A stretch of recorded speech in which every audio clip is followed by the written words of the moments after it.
pessoal, eu tô aqui com o Joel Bylos, diretor criativo de Dune Awakening. Thank you for having us. Thank you for this opportunity. Thank you for talking to me. So, I have my first question. So, to start, could you explain why you decided to adapt the Dune franchise into an open-world survival MMO game, and why specifically this genre? Sure. I think the first question is why would we do Dune? Well, we had an opportunity, and Dune is awesome. Yeah. So as soon as we got the opportunity, we took it. Right. So that was the first part. The second part is why an open world survival game. The reason being, we as a company made Conan Exiles, and we kind of know this genre. We're not like a company that makes a lot of single player, like story driven. Like we're not making God of War, right? We're making survival games, MMOs in our past. So for us, combining Dune with what we're good at is the best way to make the game that can be successful. So that's kind of why we went that route. Okay, and I know many fans of the franchise who aren't very familiar with MMO games, but are eager to play Dune Awakening. It's my case, and I don't know much about this type of game. So can they feel invited to explore this world, even without prior experience? Yeah, I think so. I mean, we've tried to make the game friendly for people who want to play alone. So you can play solo. You don't have to, be in a big group all the time or do anything like that if you don't want to. So the game has options to play solo. Mostly, I think, as you explore the world, you see other players playing. Like, if you don't know anything about MMOs, you'll see other people around. Maybe see people talking in the chat. Maybe be able to talk to people when you're close to them. But I think otherwise, you can play and enjoy the game like you would any game that's an open world game. Okay. Can you explain more about the dynamic into the world of Arrakis, into the game, so people get familiar about it? Yeah, like how the game starts and things like that. Yeah. Yeah. So in the beginning of the game, you crash land on the planet. Like you're kind of a nameless prisoner. You've been sent to Arrakis with a mission: find the Fremen, right? And so you need to start looking for the Fremen in the world. But of course, the first thing you need to do is survive, because Arrakis is a really dangerous place. So you need water. You need to avoid the sandworms. You need to find shelter from the sandstorms, right? And you need to just, survive for the first part of the game. So that means building a shelter, finding somewhere to get water from, and, being able to just craft better equipment and gear that helps you survive on the planet. So that's kind of how the game begins. And then as you move further in and sort of come out of the desert, you start to find civilization, other people. Some of them will give you things to do like contracts, and then, you start to join the factions, you start to understand the politics of the Dune universe. And then eventually you get into like the cities and start sort of seeing what the rest of the politics of Dune is about. Oh, it seems so amazing. This game follows a concept like similar to What If. How was the process of creating this narrative? There's certain things that I think everybody who reads Dune or watches Dune wants, right? People are like, oh, I want to have knife fights. I want to see the sandworms, right? I want to fly an ornithopter. And what I think the movies and the book do really, really well is they tell this story about Paul Atreides and how things happen for his family. But with the game with many, many players, it's kind of hard to say, like, hey, come into our world and feel like you're special, when there's already someone we already know is going to be the most special of everybody, right? Makes sense. So this collaboration we did with the Legendary and the Herbert Estate, we suggested this idea of, like, what if Paul's mother does what she was told and has a girl instead of a boy, which is from the books, right? Like there's a whole discussion around that. Yeah. So we thought this is a great place to sort of change the universe just a little bit, just enough, but that one change makes everything different, so that we can have the Harkonnen, the Atreides fighting over the planet. We have space for players there's a lot of mystery, right?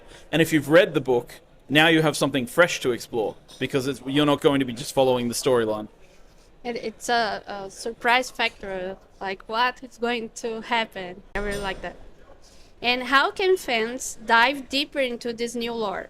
Will it be through documentations or conversation with NPCs? How does that dynamic work? All of the above. We have a dialogue system where you can talk to NPCs. You find lore notes around the world. We have a system that we kind of jokingly call the Dunepedia internally, which is like something you collect these notes in the world and you find out more information. But then there's one thing that I'm kind of excited about that we don't talk about very much, which is we have these in-game radio stations, right? Like something that like you've seen in Fallout 3 or like in GTA. where you can listen to like the Harkonnen propaganda channel or the Atreides propaganda channel or the mining guild radio, and you sort of hear stories and drama and plays about things that have happened in the universe. And this is also a place where we give you information, so while you're playing the game you can be listening to this radio station and sort of finding out more about the world. Amazing. And can you dive a little bit into this scenario about the Atreides and the Harkonnen and this new place that Arrakis is, and the framing, they vanish, right? Yeah, so I mean, there's kind of these key factors, right? But it starts from Jessica had a girl. Because she did what she was told, the Bene Gesserit brought her closer and taught her to be a truthsayer. Now she can see when someone is lying, right? She has the truthsayer skill. So when she's talking to Dr. Yue, she figures out that he's going to betray them. So when the betrayal is supposed to happen, instead the Atreides are ready for it. So they manage to survive. The shields don't go down on their base like they do in the movie and the book, and they're able to survive the night, right? And then it's the Atreides and the Harkonnen still on the planet, and the Atreides complain to the Emperor about the whole attack, and the Emperor says, fine, you can have a war of assassins on Arrakis, but the spice still needs to flow. So he sends the Sardaukar to the planet to make sure that the spice production continues. And the Sardaukar, just like in the books, find the Fremen and start fighting with them, and the Sardaukar hate the Fremen, so they start, destroying their sieges and attacking them with las guns, and even bombarding them from space, right? And the Sardaukar say that they've killed all the Fremen, right? But we know, if we've read the books, and we know the Fremen aren't that easy to kill. So that's part of the story of the game. So the player comes in after all this at the start of the game, and they're sent there by by a Reverend Mother and told, find the Fremen. And I was going to ask you that about the Sardaukar. They will have a big part in this new lore, in this new game, for the player will have contact with them, or no? I mean, they're there. Yeah, it's hard to say without spoiling too much story, but they're definitely a part of the universe in many ways. I mean, there are characters from the books that you would that are involved with the Sardaukar as well, and yeah, so it's complicated, but they definitely exist on the planet, and you will interact with them in some ways. Amazing. And can you explain a little bit of the dynamic between the categories of players? Like I can be a Bene Gesserit, right? Yeah. So how it works in the game, like Sure. missions and all that. Yeah, so they're not classes, right? They're archetypes. So the idea is you can take training from different trainers. So maybe you choose in the beginning that when you were young, you were trained by a Bene Gesserit. So you have some small voice power. You learn a little bit, but not much, right? And then in the world, you meet someone who's a sword master, and they train you a little bit. So you can combine abilities from all of these groups as you play the game. So it's not really a set class system. You actually choose between the different things. Then you can imagine, like, we take the Dune classes, like the idea of like a mentat, right? What can a mentat do? Well, a mentat is like a human computer. They can calculate very quickly. They can see data, and they can combine it very fast. And so in the game, we built abilities around the idea that, okay, a mentat can scan the battlefield, quickly identify who's wearing what, how many bullets they have in their gun, how many shots they've taken, right? How much damage they have on their armor. So a mentat's capable of scanning and seeing the battlefield, scouting and reconnaissance, right? A Bene Gesserit is much more like, very powerful character. They can use the voice to force someone to come close to them, make someone ignore them so they can walk around behind people, things like that. So, and then sword masters obviously have their own set of abilities, and it's a bit like that across the game. So yeah, all of these classes, archetypes, have their own sort of sets of abilities, and then you can combine them any way you like. This is so nice. The mentat specifically, I think it's gonna be amazing. Yeah, hopefully. It's one of my favorite. The game will feature a mix of interest dynamics, including building elements. How did you find a balance between survival multiplayer and crafting elements while in developing the game? Yeah, so I think, for me, it's like building is about shelter. Shelter is one of the elements of survival. So as you play the game, the first thing you want to do is you want to build yourself a shelter to prevent the sandstorms from wiping you out, right? Yes. So it's kind of we made Conan Exiles. We had a building system in that game. It was very popular. Lots of people like to build very interesting and cool buildings. So we knew we wanted this in Dune, and then it was just a matter of figuring out how we were expanding the system and making it better. So we have like a multiplayer version now where you place out projections, Solido projections, and then other people can fill them in for you, so you can play cooperatively as you build. Nice. But yeah, how we balanced it with survival is just it's one of the parts of survival. When you've built a house and you have kind of an established place with crafting machines, you feel like you've overcome the first step. But then you kind of need to move to another area to get better resources, so you start thinking about bringing your base with you. And we built this blueprint system that allows you to take a copy of your base and then save it as a hologram and then bring that and place that out. This is really nice. And when you talk about the shelter and the construction and all that, can we talk a little bit about the spices, how it works? How the spice works? In the game, how does it Sure. work? I mean, there's like spice exists to sort of serve many purposes, right? So one of the things is on a personal level, spice expands your mind.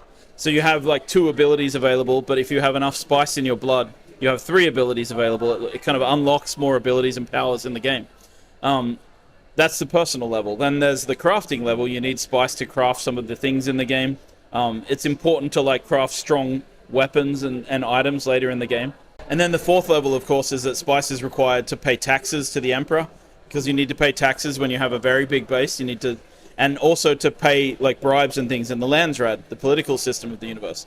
So that's what it's used for. How you harvest it is that you have these big giant spice blows that happen in the world, and everybody can see them. And then you go out there and you can pick it up by hand, or you can use a static compactor to kind of force the sand to come together, so you can pick up these clumps. Or you can bring a crawler, a harvester, and drop it on the sand, and then start sucking up and vacuuming up the spice. And then, of course, other people might come and attack you, and that's kind of where the PvP in the game happens. And Shai Hulud. And of course, Shai Hulud always comes. He's always there. Yeah, he does not stop. Well, I have another question about Arrakis specifically, and how was the process to bring this planet alive?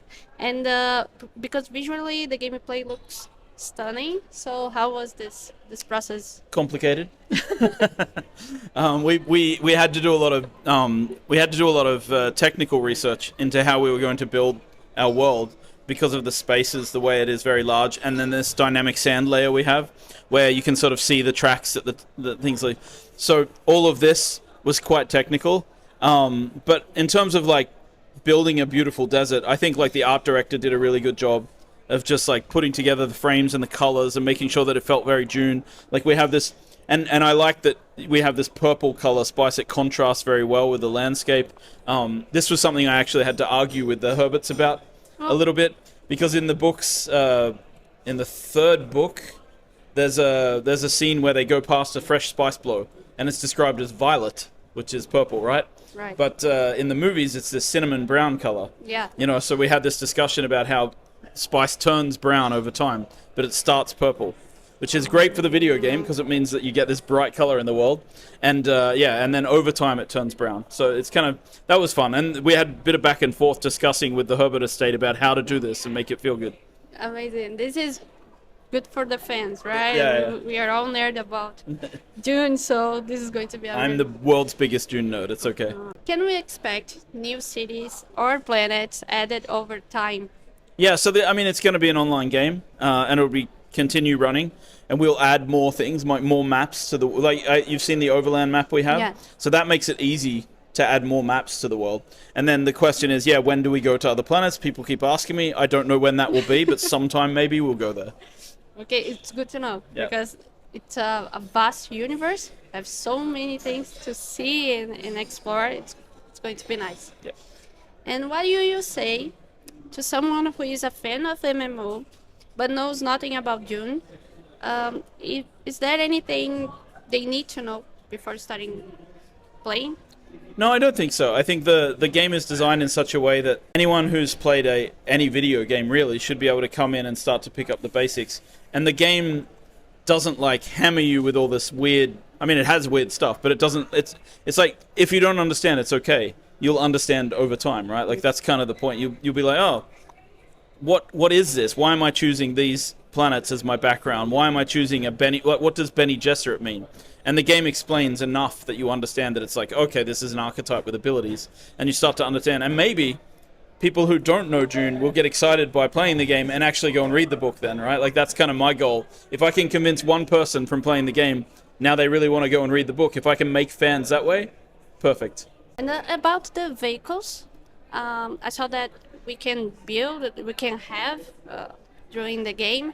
How this works? So you craft vehicle parts, like you find you learn the recipes and you craft the pieces of the vehicle and then you assemble it using a welding tool. So you put the pieces together and then you can drive and we have like 7 different vehicles. We have a 1-man ground car, which is a sand bike, a 4-man ground car, which is a buggy, an armored ground car, which is a tank. We have the light ornithopter, the medium ornithopter, the transport ornithopter, and lastly we have the sand crawler, which you put on the surface. So we have a lot of vehicles, and you can build different module pieces into all the different vehicles. And yeah, so I mean everything from like a 1-man vehicle on the sand to a flying vehicle in the sky. Well, I think this is all my questions, but could you invite Brazilian people, Brazilian community to play Dune Awakening, make an invitation for them? To everybody in Brazil who played Conan Exiles and people who know our games from the past, we really appreciated your support during that game, and we'd love to have you come and join us on Dune. And hopefully you can see how we've made things bigger and better, and that this world will be for you in Brazil as well. Thank you so much. Pessoal, se vocês gostaram dessa entrevista, não esqueça de deixar o like, se inscrever no canal se ainda não é inscrito. Muito obrigada e até a próxima!